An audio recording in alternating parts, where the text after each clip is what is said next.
All right, y'all, so check this out. I'm doing a twin flame reading tonight, and I did a Virgo reading earlier, and it is about the spell is broken. So I'm like, all right, let me do a twin flame reading around the same thing, okay? I pre-shuffle, so I have my cards there, but I will go through each one, just to save time. It usually takes me a long time, for real, just to shuffle it, then go back through, explain it. But however, right, it's so interesting because the Queen of Swords reverse is the first card that came out.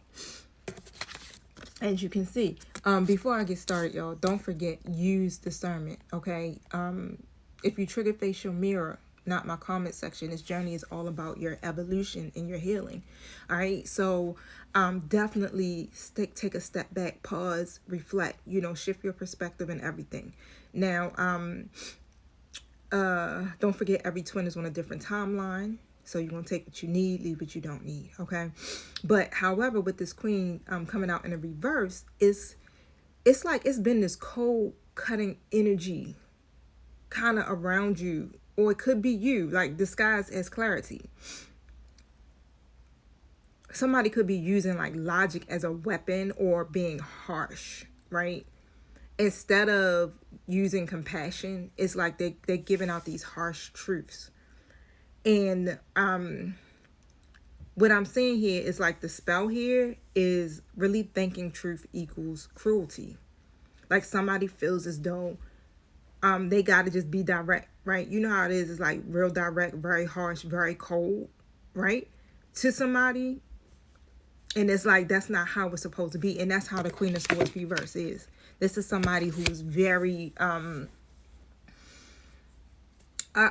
what I just heard was toxic, basically. Okay, toxic. Like they use this type of energy.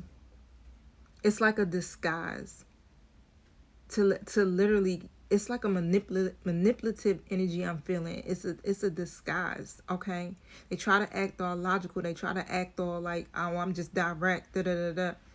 No, okay, and this is what's been keeping you in a story where you have to be like very sharp, very guarded. And even within the connection, right? It feels like, it's like you were in survival mode, okay? With this connection. But being in that energy, it blocks your heart, okay? So somebody definitely heart has been blocked within this connection, but it's all connected to a Queen of Swords, okay? So I want you to think about this. Like, where have you been cutting off your feelings in favor of being right? Okay, so just really breathe into the heart before you answer this question to yourself. But yeah, where have you been cutting off your feelings? You know how we emotionally detach? And that's what I feel like somebody's been emotionally detaching, okay? Not using that compassion or empathy, all right? Especially when it comes down to how you communicate, okay, with someone, all right? And what it feels like here with the trigger coming out with the Four of Swords in a reverse position, this is about rest. Somebody was refusing to heal, or somebody is refusing to heal. And so what I'm seeing is like spirit is like kind of like putting this on the forefront. You know how that is? It's like if you won't heal in private, right, then this wound is going to become public. And that's what's happening, or what happened. Okay? Major wake-up call. So the illusion started to crumble, literally, because something or someone... Now, this is something that could no longer be ignored.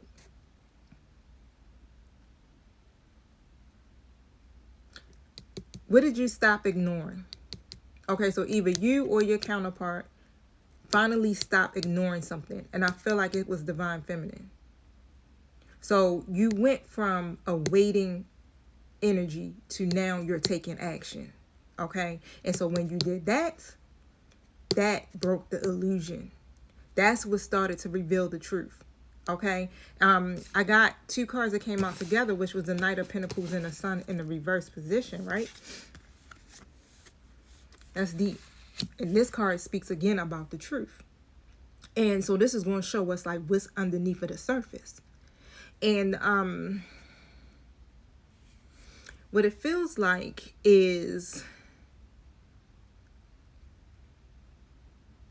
it's been a lot of slow movement. It's like that slow movement that never really moves. Be like, damn. And I feel like, right, it's been a lot of unkept promises, joy delayed, or optimism that was actually covering up stagnation. Routines, excuses.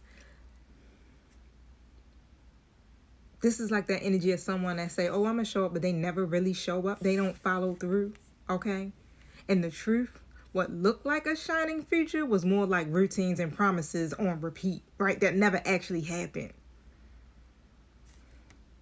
And the mask was literally like, and this is the truth, y'all. So some of you may already know that, right? So if you triggered, again, face your mirror, right?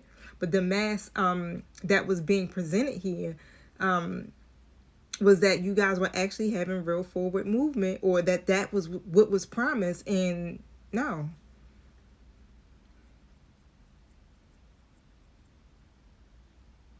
I feel like Divine Feminine started to finally realize that. And once you finally realize that and you accepted that truth, right? And you broke through the illusion, then guess what? You started taking action. You started taking steps towards healing, right?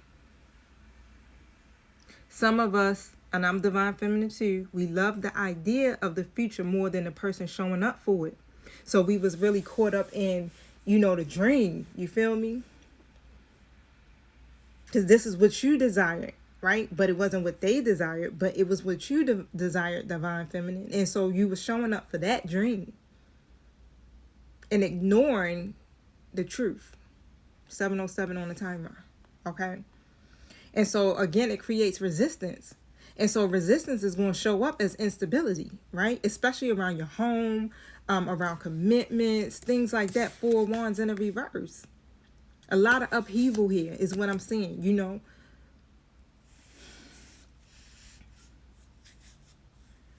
And the foundation really isn't solid, right? But it's fear surrounding that. Fear around commitment. Fear around a structure, right? Having a certain structure that actually is collapsing. And so Spirit has been really trying to show us all where there has been cracks in the foundation.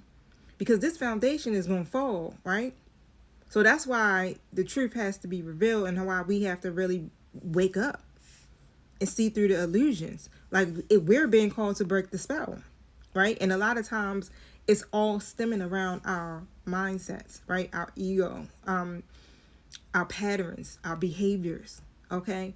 It's the fear that keeps you stuck between hope and guarding your heart, okay? That you have this feeling like, oh, the structure or the foundation of relationship collapsed before, but this person with that person did it, and guess what? You close your heart off. You start guarding yourself. You start second guessing your own dreams and desires. Okay. Card 5 is the power shift. All right, and with the power shift, I got the Knight of Cups in a reverse position. And so here's the power move. Okay. And even though this is in a reverse position, you're being asked to stop buying into romantic rescue fantasies. Your power isn't in chasing a poetic idea or emotional gestures. That's not what it is. Like this dream. And what came to my mind was like this fairy tale, right? That we all created for ourselves. And then we kind of put our divine masculines into that fairy tale, right? Because that's what we were. We wanted. That we were willing to keep ourselves caught up in a karmic loop just to have that dream. Okay? The shift is moving from waiting for romance to actually feeling your own worth and not accepting crumbs, all right, without real action. That's the power shift. I feel like a lot of divine feminines have actually started moving in that energy, recognizing their actual true power and who they really are. Okay, so look, stay tuned for part 2.